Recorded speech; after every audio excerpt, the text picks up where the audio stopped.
Ya, terima kasih untuk yang masih bergabung bersama kami dan masih di Market Buzz dan bagaimana proyeksi untuk perdagangan hari ini. Saat ini kami sudah terhubung melalui via Zoom bersama dengan Bapak Gema Kuyardi yang merupakan Presiden Direktur Astronaci Internasional. Kita akan langsung sapa saja Pak Gema. Selamat pagi, apa kabar Pak? Selamat pagi Mas David, kabar luar biasa. Ya, terima kasih Pak Gema sudah meluangkan waktu di IDX Channel. Pak Gema, di minggu ini indeks harga saham gabungan untuk aktivitas perdagangan sudah memasuki hari keempat Pak Gema di perdagangan Kamis ini. Kalau kita perhatikan dalam beberapa hari terakhir pergerakan indeks harga saham gabungan cukup volatile Pak Gema, dipengaruhi oleh tapering off oleh Amerika Serikat, kemudian juga masih menunggu data tenaga kerja Amerika Serikat, dan di sisi lain juga dipengaruhi oleh penyebaran COVID-19 secara global.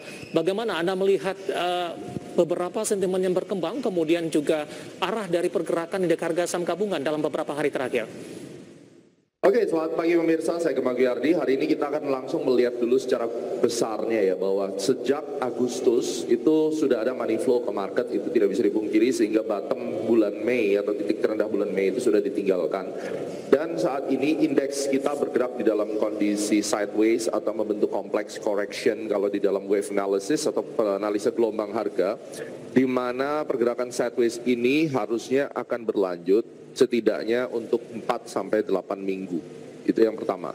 Berarti kita akan expect adanya konsolidasi, akhir daripada konsolidasi ini di bulan Oktober, kurang lebih minggu kedua sampai nanti akhir tahun, diharapkan rally-nya akan dimulai dari sana. Berarti indeks kita tidak di dalam kondisi bearish. Ya, itu catatan yang harus dipahami. Kemudian kurangnya likuiditas menjadi catatan saya. Pergerakan di IHSG tidak memiliki liquidity yang besar, artinya pergerakan harganya itu tidak sebanyak misalnya kalau kita lihat September tahun lalu. Berbeda sekali, karena memang September tahun lalu itu adalah masa recovery daripada kejatuhan COVID, terus kemudian di Oktobernya ada Omnibus Law, ada pemilihan presiden, ya itu menjadi satu katalis, dan terutama ada vaksin tahun lalu, itu cerita yang menjadi sebuah katalis kuat sekali.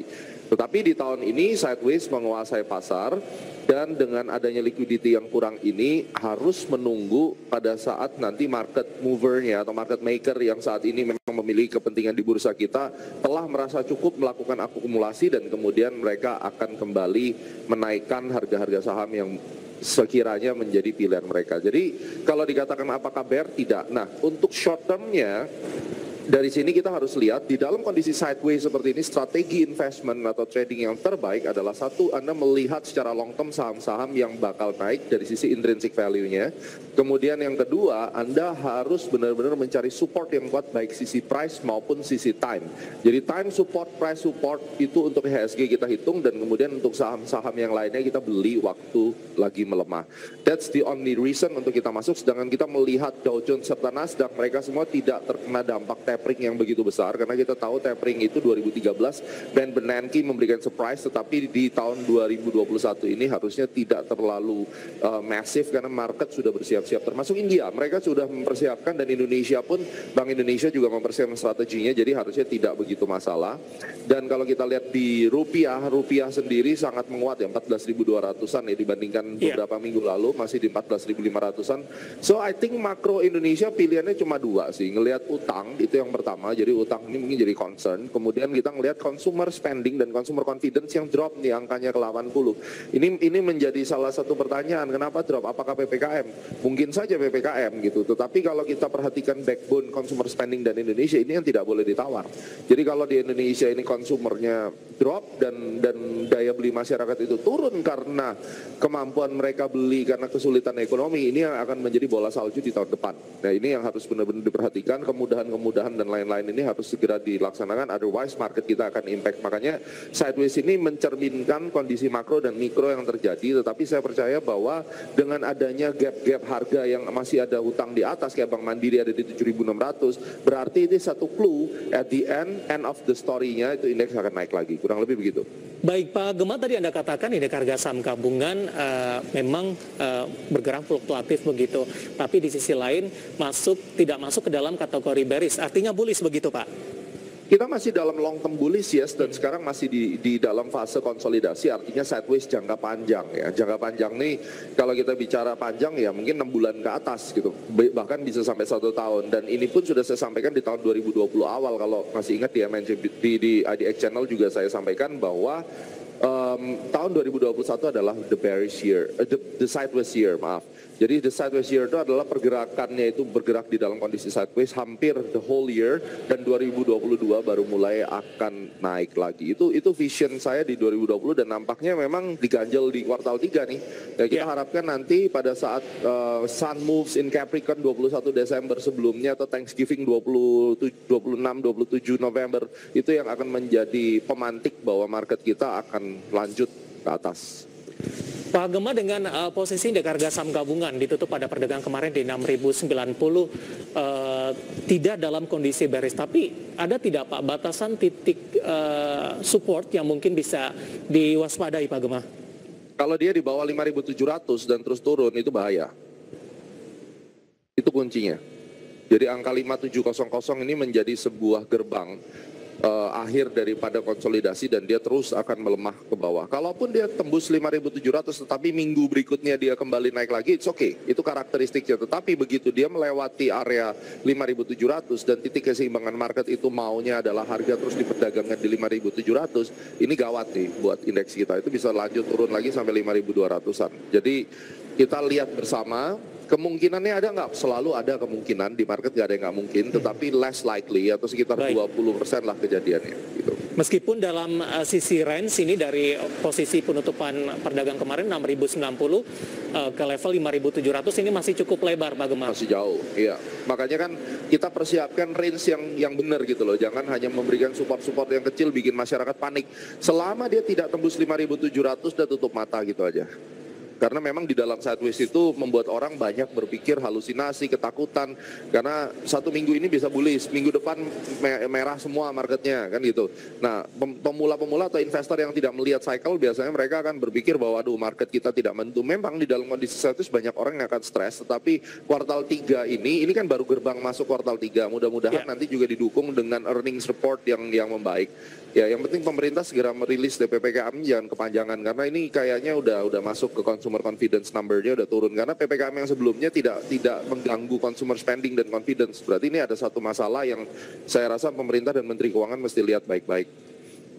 Baik, Pak Gema, cukup menarik tadi Anda sebutkan dari sisi strategi berinvestasi di pasar saham, mengingat kondisi saat ini memperhatikan beberapa level support tertentu, kemudian waktu yang tepat untuk masuk. Tapi sebelum kita membahas dari titik support dan time to buy-nya Pak Gema, bagaimana kalau kita melihat dari sisi sektornya? Apakah ini tidak berpatokan kepada sisi sektornya untuk masuk kepada saham tertentu dan pada waktu tertentu, atau hanya lebih melihat kepada pergerakan dari sisi masing-masing sahamnya? Iya, kalau kita perhatikan sektor itu penting banget di market kita, dan batu bara itu tetap akan leading. Terus kemudian kita lihat manufaktur, rata-rata big caps dan banking, ya. Baru diikuti nanti dengan consumer, sedangkan properti, konstruksi, ya hanya akan rebound atau recovery jangka pendek. Karena mungkin mereka udah kepukul banyak sekali ya, sehingga perusahaan kan harus mempersiapkan. Kita kan kurang lebih sekitar 3 bulan menjelang window dressing. Jadi dari sekarang mereka sudah harus merencanakan, kalaupun harga itu tidak ada yang pingin beli, harga turun terus, ya mereka mencoba untuk mungkin buyback dan akan mengembalikan, ya paling tidak naiklah 10%, 15% dari harga bottom yang kemarin. Nah, untuk saham-saham yang seperti ini saya tidak rekomendasikan, karena itu hanya bentuk modifikasi atau manipulasi dalam tanda kutip daripada emiten untuk membuat harga sahamnya persiapan window dressing. Yang harus kita cari adalah sektor-sektor yang secara core memang dia harus naik untuk menopang IHSG. Salah satunya saya percaya batu bara, terus kemudian banking dan manufaktur. Ini merupakan sektor-sektor yang akan menjadi backbone indeks. Artinya apa? Ketika indeks itu harus naik secara cycle di akhir tahun ataupun di kuartal 3 tengah, maka harus ada pendukungnya gitu, dan pendukungnya ujungnya sektor yang saya sebut tadi. Ya, saya akan ulangi Pak Gema, ada beberapa sektor tadi, komoditas, batu bara, kemudian juga perbankan, kemudian juga sektor dari manufaktur. Sebelum dilanjutkan Pak Gema, untuk pre-opening, indeks harga saham gabungan ini sudah dibuka di zona hijau, menguat di 0,03%, 6.092,651. Sebelum kita membahas dari sisi saham dari masing-masing sektor yang Anda rekomendasikan, sinyal apa yang bisa kita cermati dengan pre-opening yang dibuka di zona hijau meskipun tipis Pak Gema di 0,03%, 6.092,651 di pagi ini? Ya, kalau kita perhatikan penurunan yang kemarin terjadi itu disebabkan oleh ada satu cycle ya, Mars opposition Neptune, itu yang kita percaya menyebabkan kejatuhan daripada indeks kemarin. Dan kemudian tanggal 6 September, which is hari Senin, ada Venus trine Jupiter, itu juga di historinya itu terjadi pembalikan arah yang cukup kuat. Jadi artinya tanggal 2 sampai tanggal 6 indeks kita itu terjepit di antara dua cycle besar. Kalau tanggal 2 dia drop, ada kemungkinan hari Senin nanti dia akan reverse. Jadi lebih baik sekarang dan besok lebih baik itu kalau menurut saya tetap merah aja. Gitu. Jadi mungkin hari ini naik, dia naik sedikit lalu kita menunggu dia turun di bawah 6087 karena pada saat dia menembus harga terendah kemarin itu menunjukkan bahwa hari Senin akan recover gitu. Jadi ini akan sideways saja di sini. Baik, Pak Gema, menarik, kita akan jeda terlebih dahulu, nanti kita akan lanjutkan, nanti kita akan coba bahas dari sisi saham-saham yang Anda rekomendasikan dari batubara, perbankan dan juga dari manufaktur. Dan pemirsa telah bersama kami, Market Bahas akan segera kembali usai jeda berikut ini.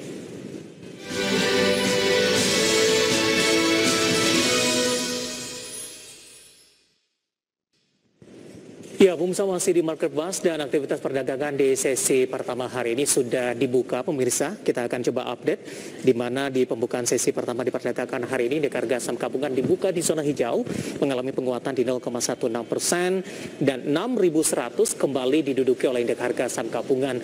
Secara intraday-nya sampai sejauh ini posisi pembukaan tadi di 6.092,651 dan posisi tertinggi di 6.105,834 dan posisi terendah di 6.092 dan merupakan level pembukaan di sesi pertama di perdagangan hari ini.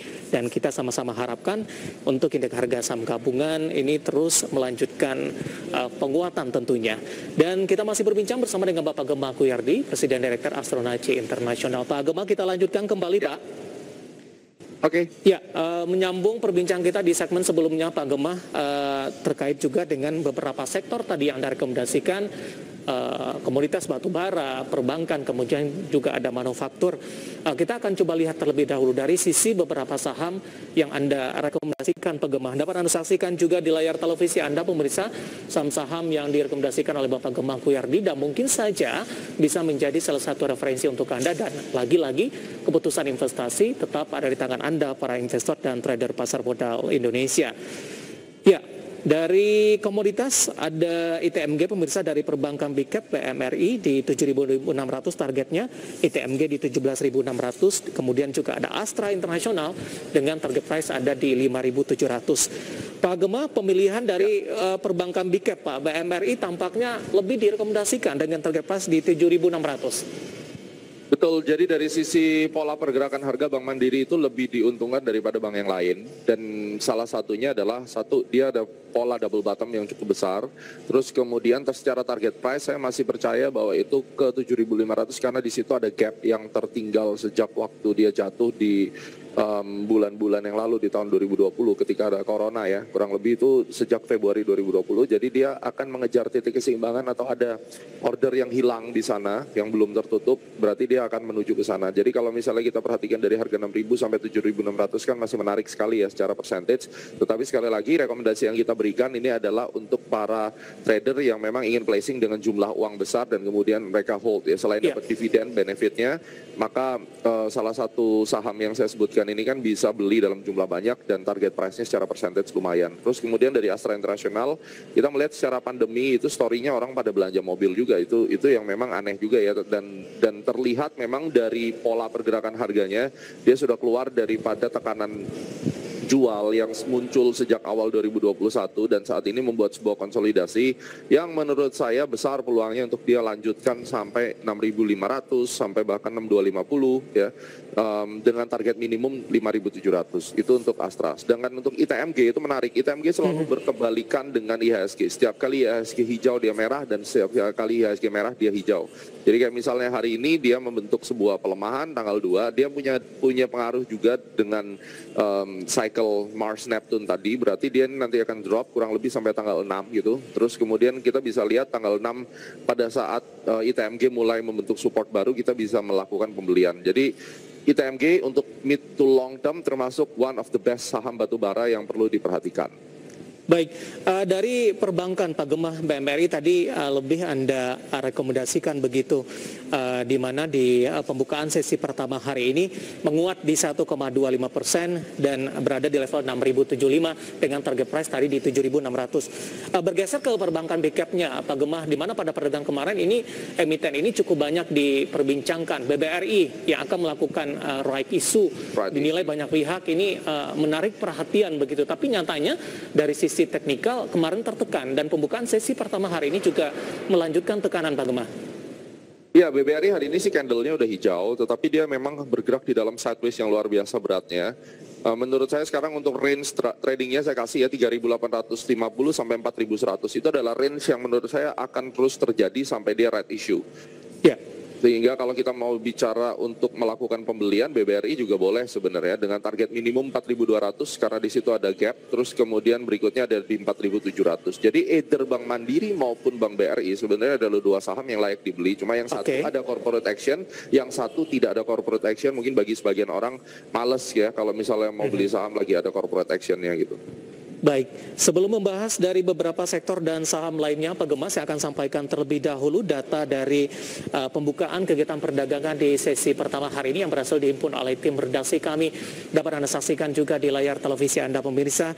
Update dari indeks harga saham gabungan di 6.103,64, menguat di 0,24%, Jakarta Islamic Index menguat di 0,23%, LQ45 menguat di 0,28%. Level dari masing-masing indeks dapat Anda saksikan juga di layar televisi Anda. Kemudian kita beralih ke saham-saham yang masuk ke dalam deretan top gainers pemirsa.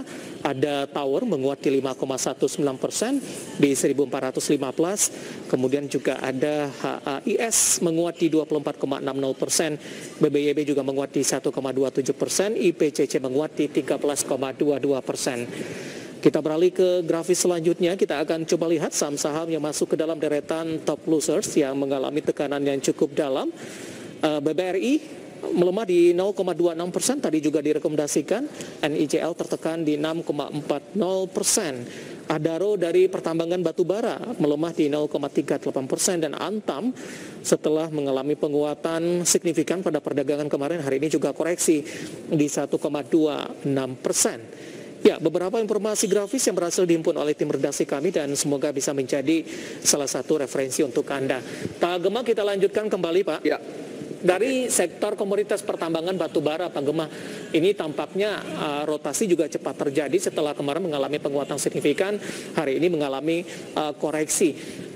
Yang menarik Pak Gemah, dari sisi harga komoditas rekor demi rekor ini tercipta, meskipun dalam beberapa hari terakhir cenderung koreksi dan belum menyentuh ke rekor tertingginya kembali. Tapi dari sisi respon Pak Gemah, berbeda dengan sektor teknologi, ketika satu informasi fundamental yang cukup baik keluar, sahamnya melesat cukup signifikan. Sementara harga batubara memang mengalami penguatan, namun tidak sesignifikan jika dibandingkan oleh saham-saham di sektor lain. Analisis Anda?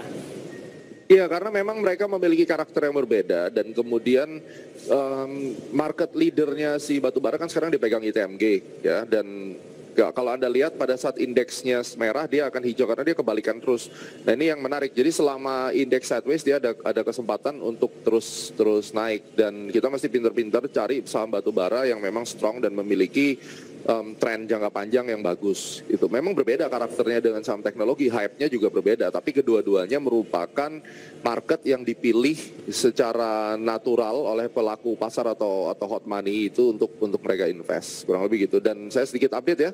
Ini IHSG udah benar-benar tembus tuh di 6087-nya udah tersentuh angka yang kita sebutkan tadi. Yeah. Jadi Tadi kan hijau, saya bilang bahwa lebih baik merah dan sekarang udah merah kan? Iya. Nah, ini 6087 mestinya udah di take out, tadi udah ditembus 6087, jadi sah ini akan melanjutkan penurunannya nanti sampai hari Senin tanggal 6 baru kita mulai akan ngeliatin lagi harusnya pembentukan bottom. Sekarang udah merah dan sudah seharusnya merah, lebih baik seperti itu. Baik, dan time to buy? Tanggal 6, nanti kita akan buy. Pak Gema, waktu kita cukup terbatas, Pak. Terima kasih sudah bergabung bersama kami dan semoga yang kita bahas bisa menjadi referensi dan lagi-lagi keputusan investasi tetap ada di tangan para investor dan trader pasar modal Indonesia.